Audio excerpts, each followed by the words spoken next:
O último livro da Bíblia, Apocalipse, capítulo 7.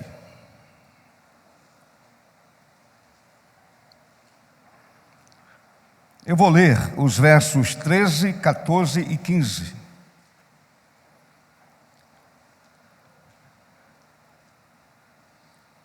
Eu quero conversar com a igreja sobre o sangue que nos faz vencer. Verso 13. Um dos anciãos tomou a palavra, dizendo: estes que se vestem de vestiduras brancas, quem são e de onde vieram? Respondi-lhe: meu Senhor, tu o sabes. Ele então me disse: são estes os que vêm da grande tribulação. Lavaram suas vestes e as alvejaram no sangue do Cordeiro.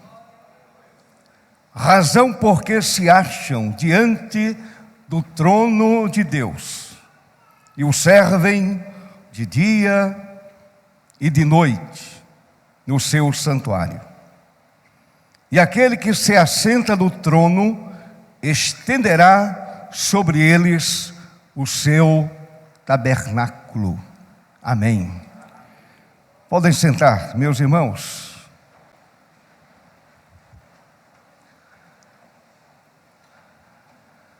Amado Deus,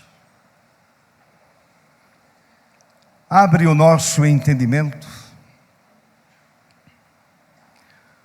O texto que acabamos de ler nos aponta para o sacrifício do Cordeiro. Aponta para o sangue do Cordeiro derramado no Calvário. E é por causa do sangue do Senhor derramado na cruz que fomos alcançados pela santa misericórdia do Senhor nosso Deus. Abre o nosso entendimento, ó Deus, e leva-nos à compreensão da santa palavra. Assim oramos e te agradecemos pelos méritos do Cordeiro de Deus, que tira o pecado do mundo. Assim oramos e agradecemos. Amém. Meus amados, João, como é do conhecimento da igreja, estava exilado na ilha de Pátimos, e o Senhor concede ao já idoso apóstolo algumas visões. E neste capítulo 7, João vê a igreja redimida na eternidade. Ele vê o povo de Deus, a igreja comprada pelo sangue precioso de Jesus na eternidade. Quando a gente olha para o verso 9, está escrito: e depois destas coisas, aquilo que ele estava dizendo no capítulo 6, início do capítulo 7, no capítulo 7 ele fala sobre os 144 mil, e as pessoas dão uma interpretação distorcida a respeito desse tema, que não é o alvo da nossa palavra na manhã de hoje. Eu quero dizer somente à igreja que o número 144 mil, segundo Barclay, não é uma limitação. E segundo os demais estudiosos da Bíblia Sagrada, não é uma limitação, pois o número representa, meus amados, a cifra completa e perfeita dos crentes em Jesus. E agora João os vê no céu. João os vê na eternidade. Outro fato importante é que o texto nos mostra claramente, meus amados, que a igreja emergirá do meio da tribulação.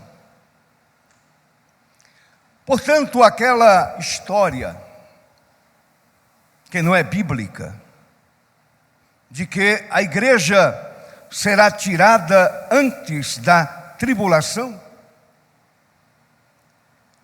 num rapto secreto, a igreja sendo tirada da história secretamente, não tem base bíblica. Não tem base bíblica. Basta, meu querido irmão, você olhar para o verso de número 13. Mas antes, veja o que diz o verso 9.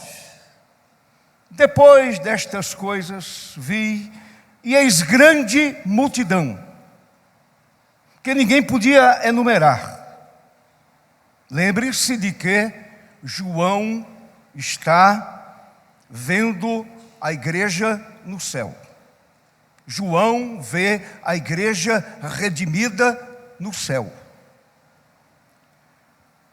De todas as nações, tribos, povos e línguas, em pé diante do trono e diante do Cordeiro, vestidos de vestiduras brancas, com palmas nas mãos. E o texto vai: e clamavam em grande voz, dizendo ao nosso Deus, que se assentou, que se assenta no trono, e ao Cordeiro pertence a salvação. Verso 13. Um dos anciãos tomou a palavra, dizendo: estes que se vestem de vestiduras brancas, quem são e de onde vieram? Resposta: são estes os que vêm de onde? Da grande tribulação. Portanto, a ideia de uma subida da igreja antes da tribulação não é uma ideia bíblica. Aliás, a Bíblia não fala sobre isso. Os apóstolos nunca falaram sobre isso. Os pais apostólicos nunca falaram sobre um arrebatamento secreto, misterioso. Nunca. Isso é uma ideia um pouco mais recente. Se não estou equivocado, nasceu no coração de um homem na Inglaterra chamado Darby. E essa ideia depois foi popularizada por Scofield, com sua Bíblia de anotações. A partir daí, as pessoas começaram a entender que antes da tribulação a igreja será arrebatada misteriosamente. Até música já surgiu falando sobre isso. O piloto é arrebatado e o avião fica sem ninguém, pilotando. E por aí vai, meus amados irmãos. O reverendo Hernandes Dias Lopes, ele afirma que o Senhor livra o seu povo na tribulação e não da tribulação.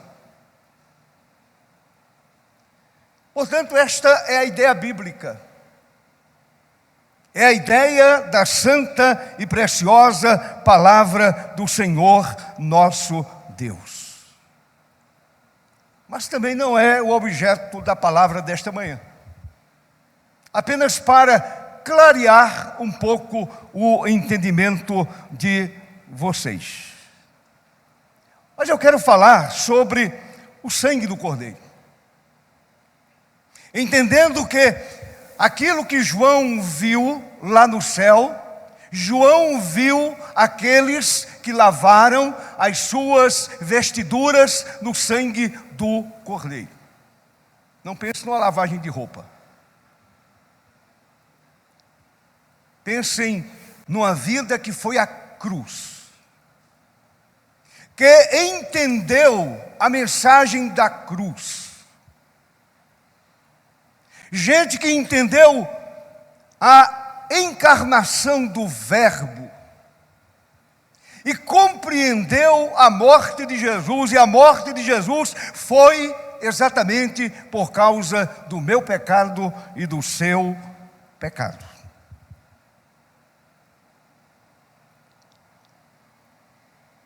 Quem são? De onde vieram? Tu o sabes, Senhor. São estes os que vêm da grande tribulação. Passaram por ela. Mas agora João os vê na eternidade, salvos, adorando, exaltando, louvando ao Senhor, louvando aquele que se encontra assentado no trono. São estes os que vêm da grande tribulação, lavaram suas vestiduras e as alvejaram no sangue do Cordeiro. O que João vê é a igreja glorificada.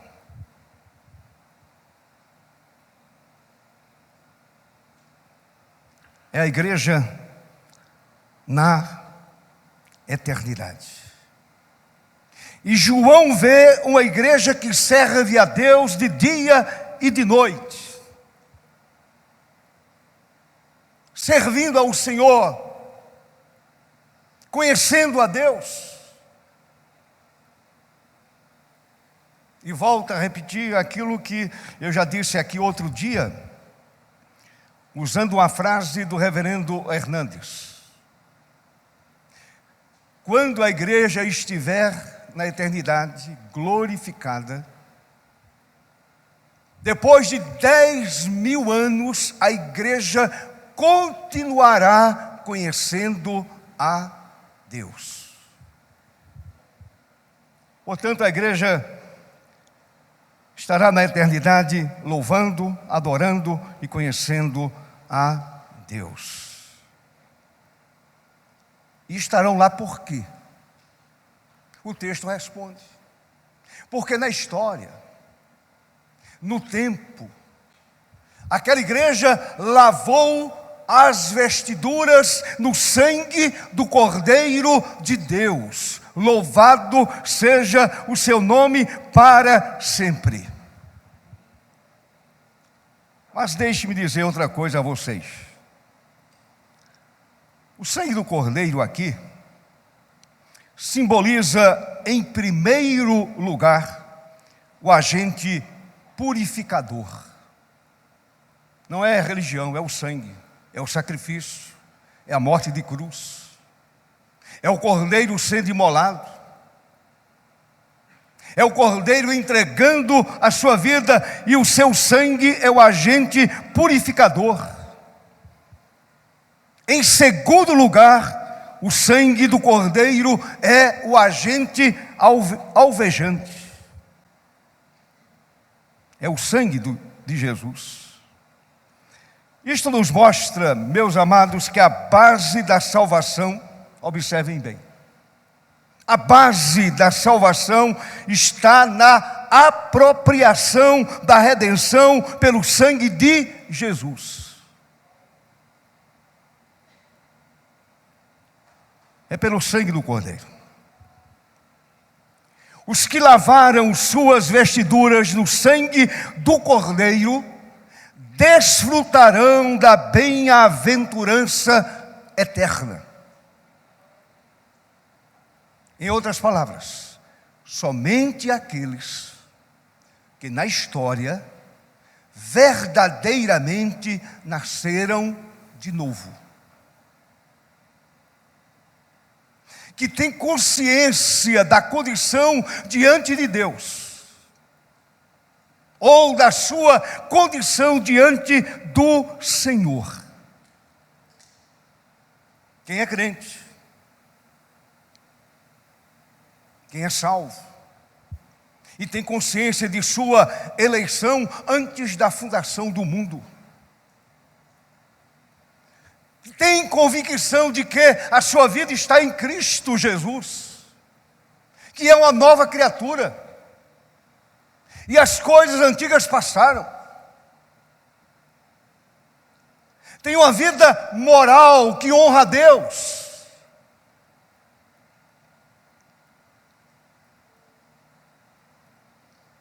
Procura viver de uma forma santa, agradável a Deus, que usa a sua língua para a glória de Deus, e assim por diante.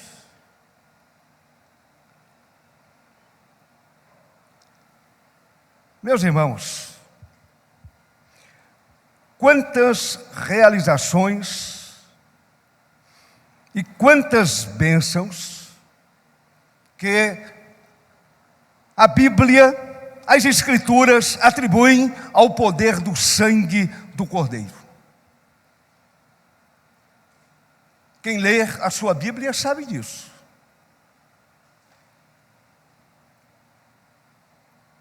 Não é preciso ser um Barclay, um Stott, um Augustus.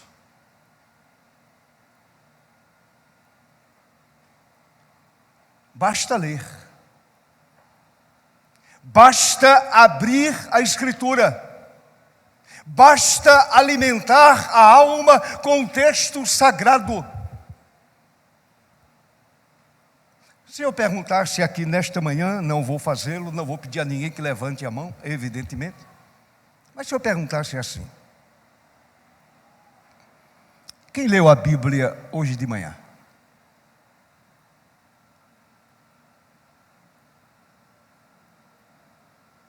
Quem abriu a Escritura para alimentar a alma? Quem orou? Quem permitiu que o Senhor falasse a sua alma através do livro santo? Como é que a gente se prepara para o culto? No culto ou antes do culto? A gente se prepara em casa, abrindo a Bíblia, confessando o pecado, louvando a Deus, glorificando a Deus. E venho para o culto para continuar juntamente com os demais, exaltando o Cordeiro, louvando o nome precioso do amado Jesus. Meus irmãos, à luz da revelação bíblica, e aí é o nosso tema, vamos examinar algumas dessas realizações e bênçãos outorgadas aos salvos pelo sangue do Cordeiro.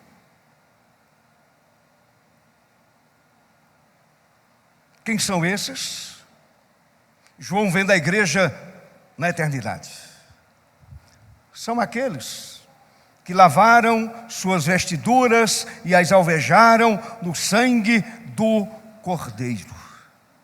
E agora estão diante do trono e servem ao Senhor de dia e de noite. Quem são esses? São aqueles que vieram da grande tribulação, que na história receberam a Jesus como seu Senhor e Salvador, aqueles que foram lavados pelo sangue de Jesus. Então vejamos algumas realizações e bênçãos. Primeiro, pelo poder do sangue do Cordeiro, é feita a paz entre o homem pecador e Deus. Se estabelece a paz entre o Deus perfeito e o homem pecador na terra.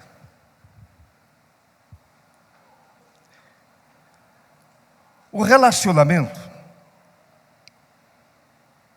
entre Deus e o homem mudou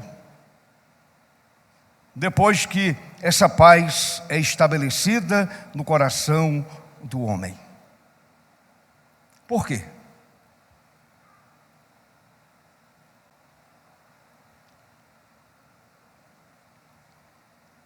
Eu explico. Porque a barreira do pecado que impedia a paz entre o homem e Deus, entre Deus e o homem, essa barreira foi vencida pelo sangue, pelo sacrifício, pela morte de Jesus. Quem conhece esta verdade e pela fé dela se apropria, sente paz no coração, sente paz na alma, mesmo em meio à grande tribulação, mesmo em meio à guerra e ao sofrimento. A paz foi estabelecida pelo sangue do Cordeiro. Se você abrir a sua Bíblia em Colossenses capítulo 1, verso 20, observe o que Paulo escreveu. É Bíblia. Não é filosofia. Não é ideologia. É Bíblia. Paulo escreveu: e que, havendo feito a paz pelo sangue da sua cruz, por meio dele, por meio de Jesus, por meio do seu sacrifício, reconciliasse consigo mesmo todas as coisas, quer sobre a terra, quer nos céus. Louvado seja o nome do Senhor para sempre. A minha vida foi reconciliada através da morte expiatória do Cordeiro de Deus. E através da morte de Jesus, a justiça de Deus é plenamente satisfeita. E agora se estabelece a paz entre Deus e os homens. Aqueles que lavaram suas vestiduras e as alvejaram no sangue do Cordeiro. A minha pergunta é: a sua alma já foi lavada? A sua alma já foi alvejada pelo sangue de Jesus? Você compreendeu a sua condição de pecador e compreendeu o que significa a cruz? Segunda coisa, pelo poder do sangue do Cordeiro, vem o quê? O perdão dos pecados e a convicção da vida eterna. A convicção da vida eterna. Preste atenção, meu irmão. Perdão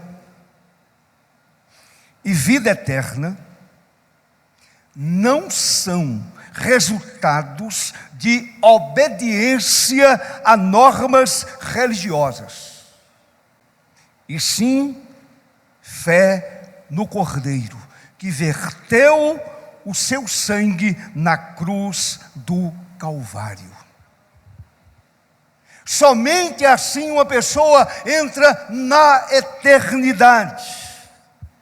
Não é observando normas religiosas, credos religiosos, cerimônias religiosas.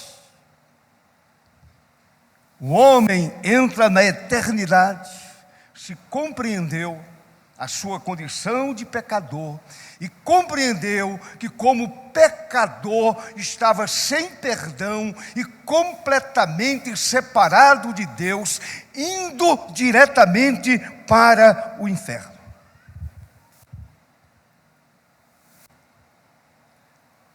Se você voltar para Colossenses 1, o mesmo capítulo,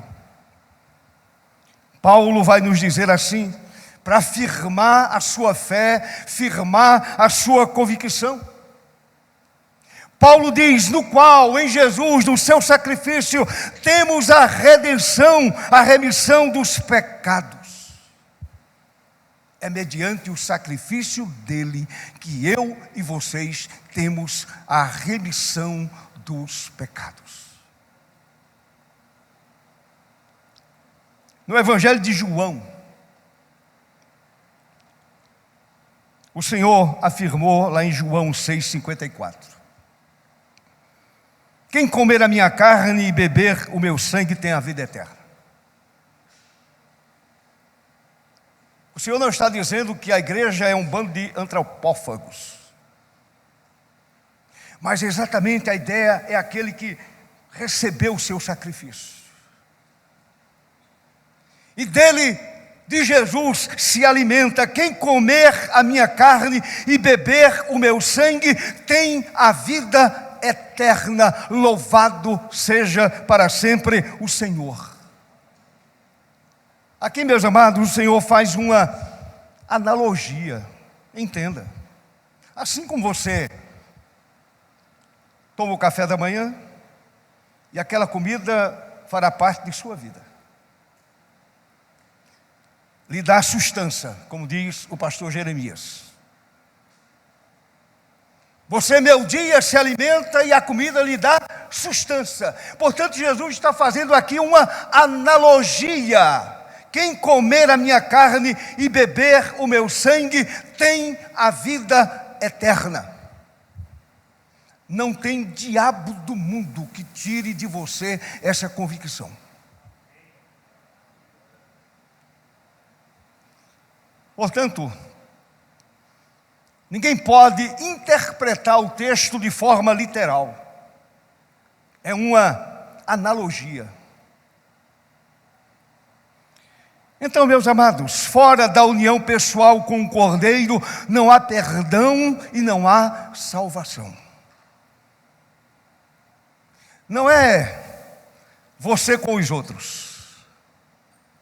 É pessoal.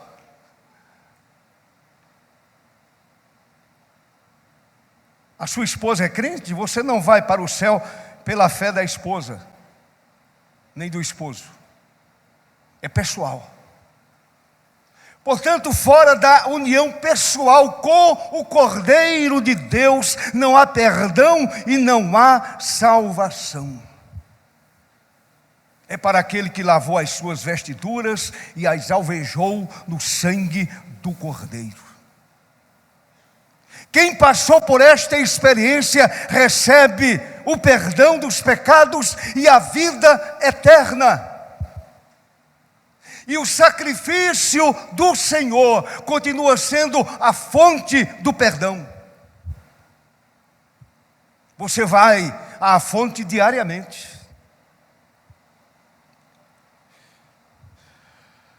Fora da união pessoal com o Cordeiro, não há perdão nem salvação.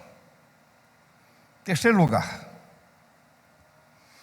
Pelo poder do sangue do Cordeiro, Satanás é vencido. Não é pela sua força, meu irmão.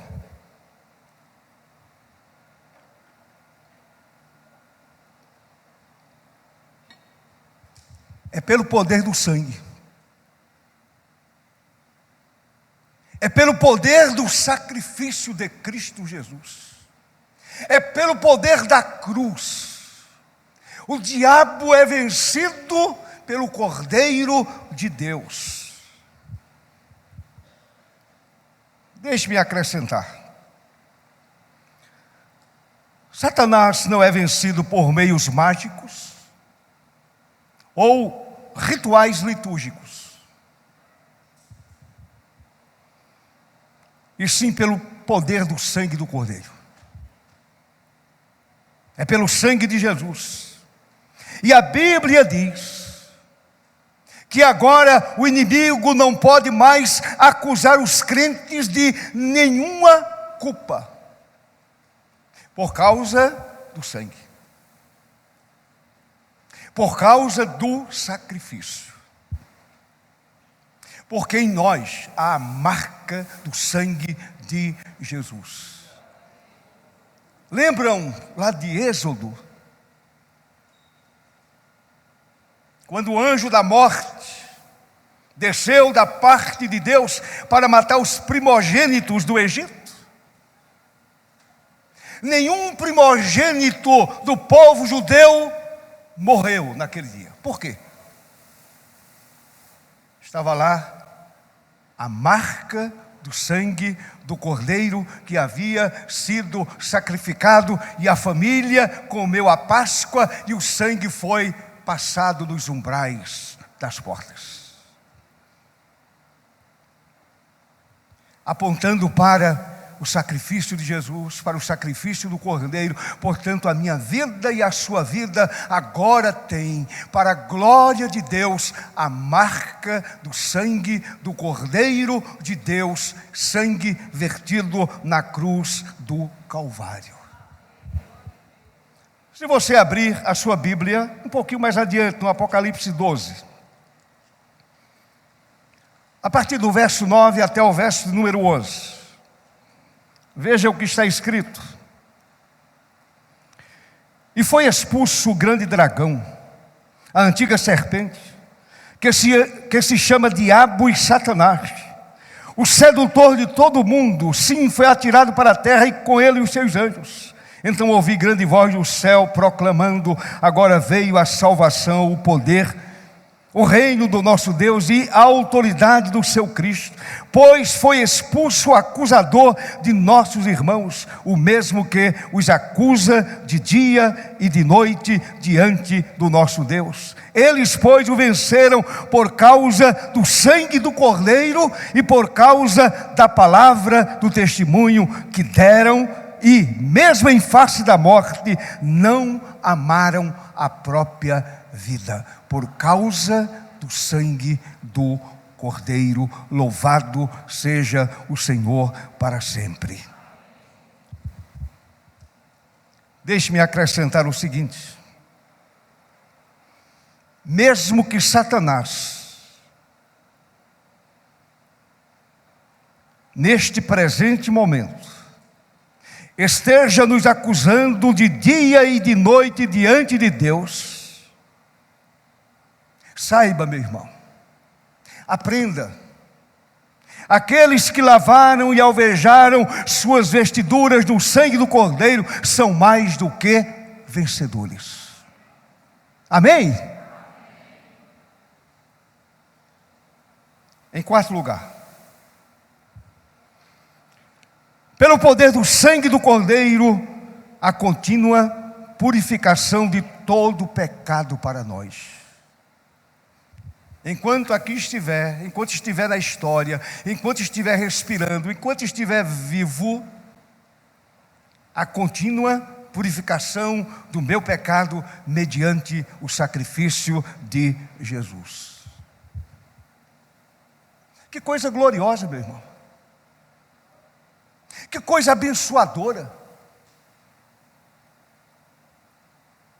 O crente é um pecador remido.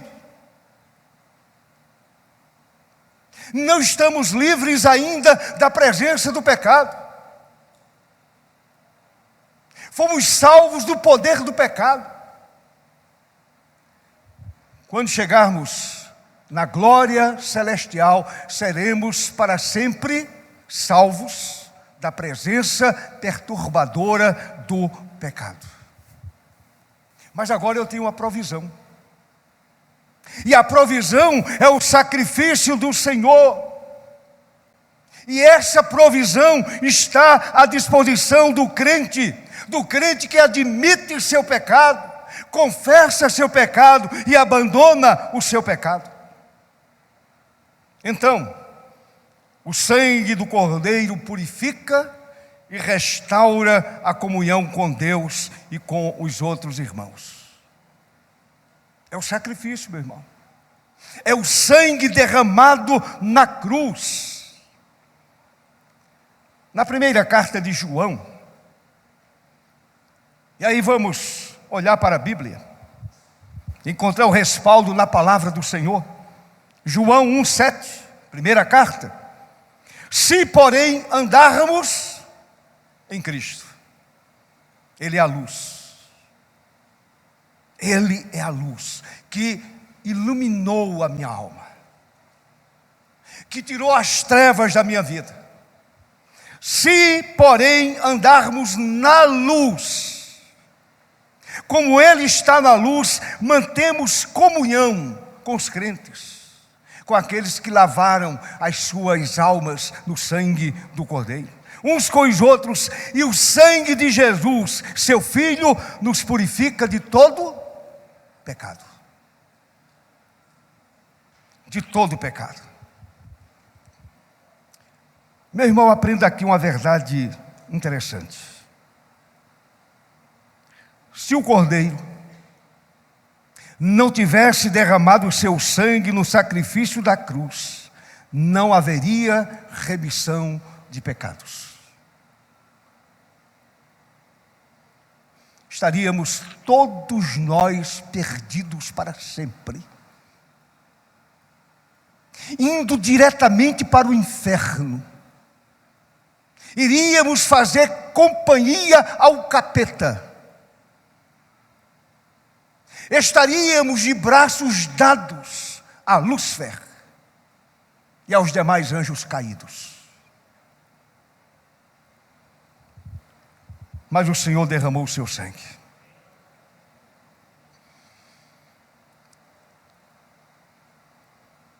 Recebemos remissão dos pecados passados, presentes e futuros.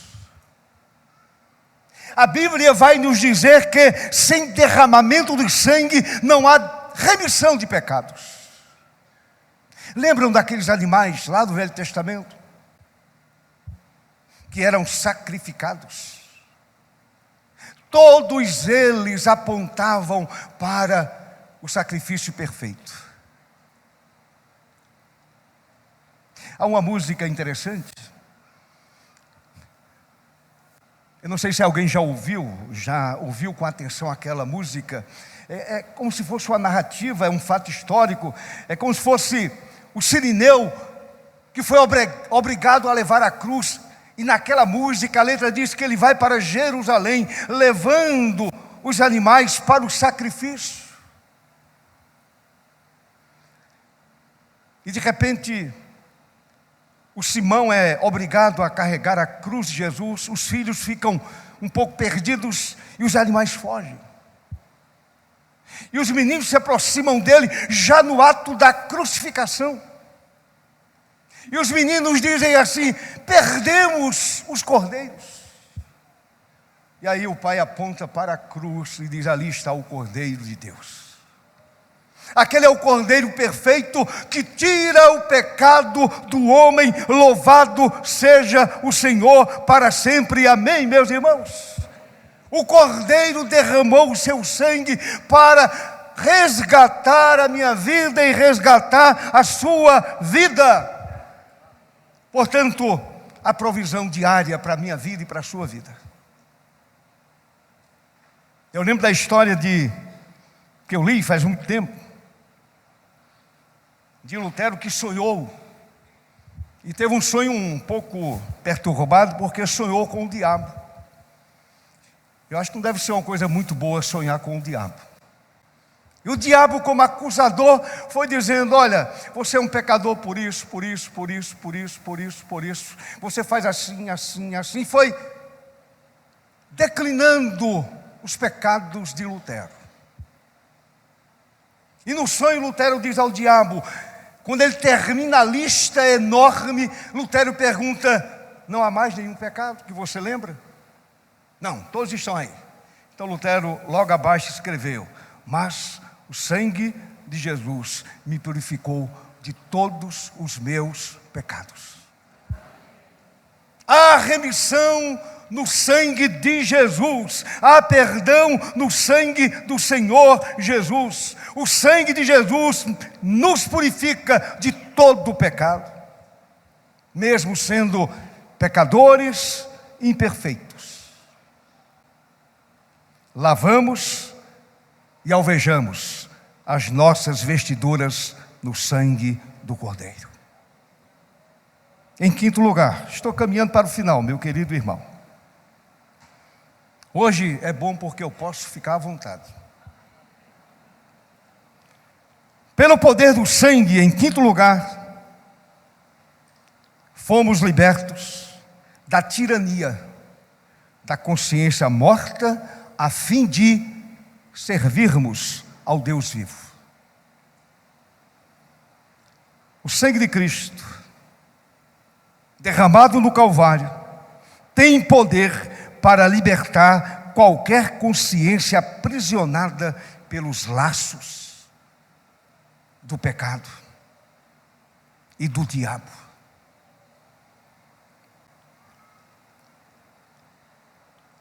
O crente fica livre daquele serviço que é prestado à carne, ao mundo, à religiosidade legalista e ao diabo. Uma consciência morta agora é completamente libertada para o louvor de Deus. Estamos livres para servir ao princípio supremo da vida. E é exatamente a pessoa de Deus. Ele é o foco da nossa existência. Ele é o foco da minha vida e também da sua vida. Ele é o Deus vivo. O Deus vivo libertou a minha consciência das obras mortas. E agora estou servindo com consciência ao Deus vivo e todo-poderoso. Se você olhar para Hebreus 9,14, Hebreus 9,14, veja o que está escrito.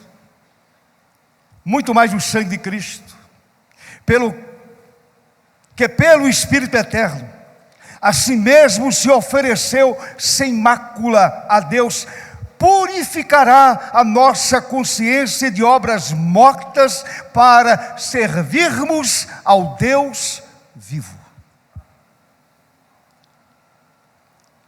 Agostinho dizia: uma boa consciência é o palácio de Cristo. A minha consciência, antes de conhecer a Jesus, era o palácio do inimigo. Agora a minha consciência foi libertada e a minha consciência é o palácio de Cristo Jesus e é o templo do Espírito Santo de Deus. Que coisa extraordinária, irmãos. Eu fico imaginando crente que não conhece a sua posição em Cristo, como deve ser triste. Deve ser horroroso não conhecer a sua posição em Cristo Jesus. A sua consciência já foi libertada.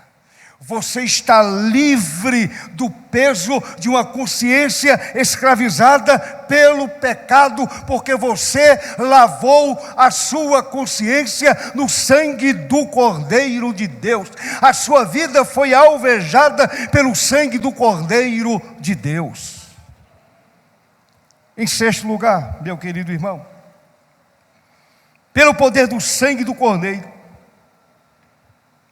E aí eu acho isso extraordinário. Pelo poder dele, de Jesus, o mais indigno dos homens tem liberdade de entrar no Santo dos Santos, da presença de Deus, e ali permanecer sem ser consumido.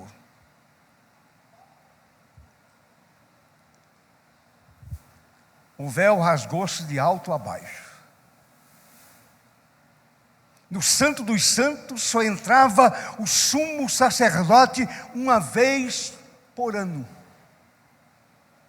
E levava uma cordinha amarrada, porque se morresse lá, era puxado para fora. Mediante o sacrifício de Jesus, eu e vocês temos liberdade de diariamente, a hora que quisermos, entrarmos no Santo dos Santos, da presença de Deus. Que privilégio, meu irmão. Crente que não sabe disso sofre. Sofre com a dor do pecado.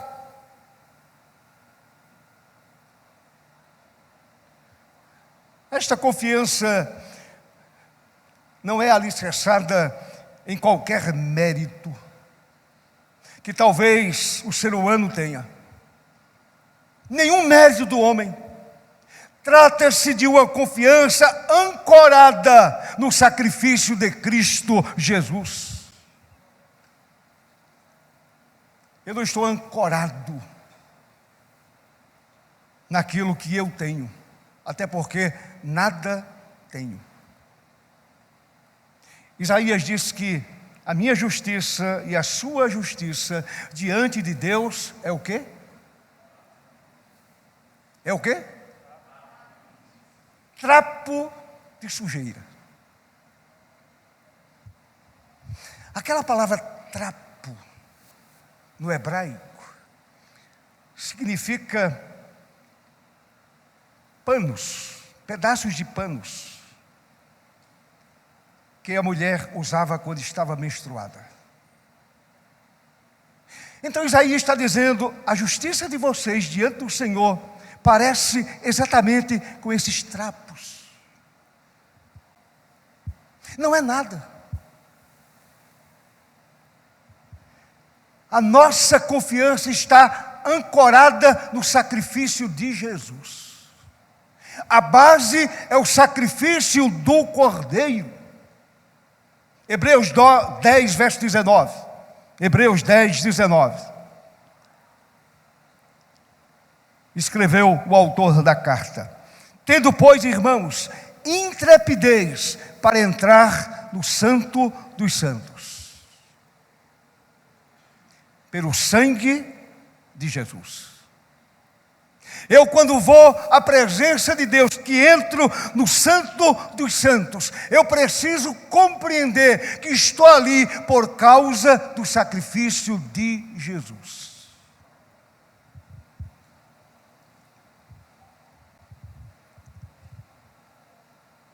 Em Cristo, preste atenção, meu irmão. Em Cristo, podemos atingir a mais elevada glória da comunhão celestial. Que coisa maravilhosa!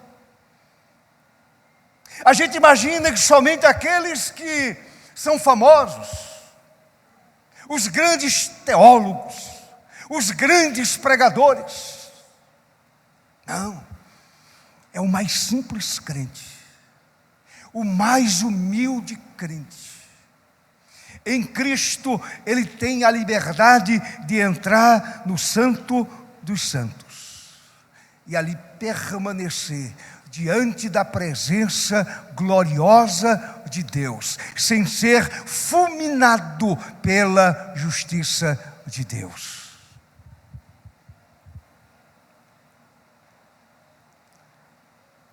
O apóstolo Paulo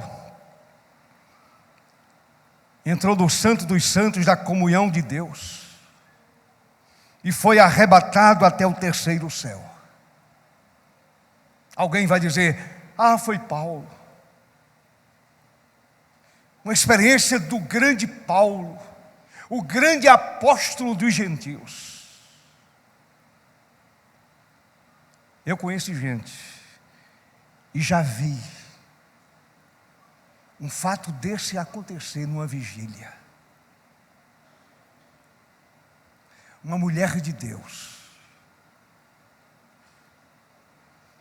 sendo arrebatada. Ela estava na presença do Senhor, num momento tão profundo de adoração.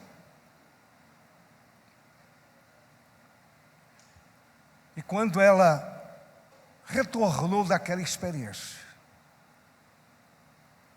ela foi caindo e nós a deitamos no chão. Eu estava lá, Josilete estava lá, a igreja congregacional estava lá. Esse momento de êxtase na vida da irmã Lloyd. Jamais esquecerei aquela noite. Que coisa extraordinária. Uma tremenda intimidade com Deus. Não era profetada. Era algo profundamente espiritual. Quem entra no Santo dos Santos, da presença do Senhor,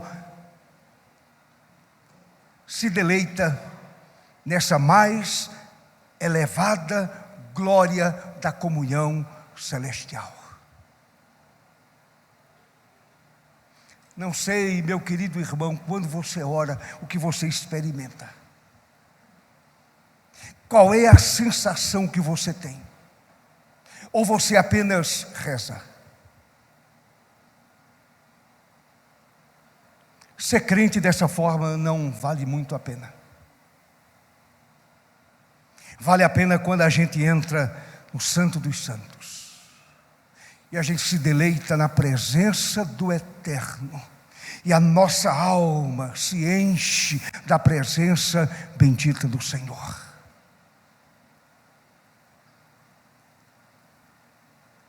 Eu lembro de uma vez,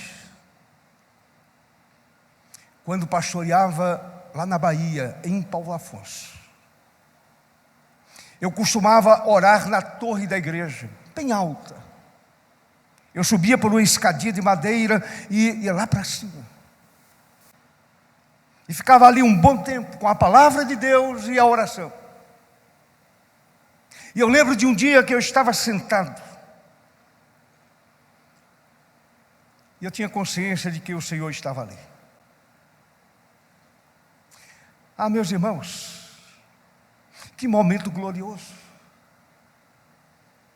De repente, a presença do Senhor era tão real, que na minha cabeça, se eu estendesse a mão, eu tocaria na orla do vestido do Senhor Jesus. Que momento glorioso. Somente naquele dia? Não, irmãos, quando você entra na presença de Deus, quando você entra no Santo dos Santos da presença de Deus, sabendo quem é você, e você confiando inteiramente no sacrifício do Cordeiro, você desfruta da gloriosa presença de Deus. Você pode sim, meu irmão, entrar no Santo dos Santos a qualquer hora e ali permanecer numa comunhão profunda com Deus, sem correr risco nenhum. Você não será fulminado.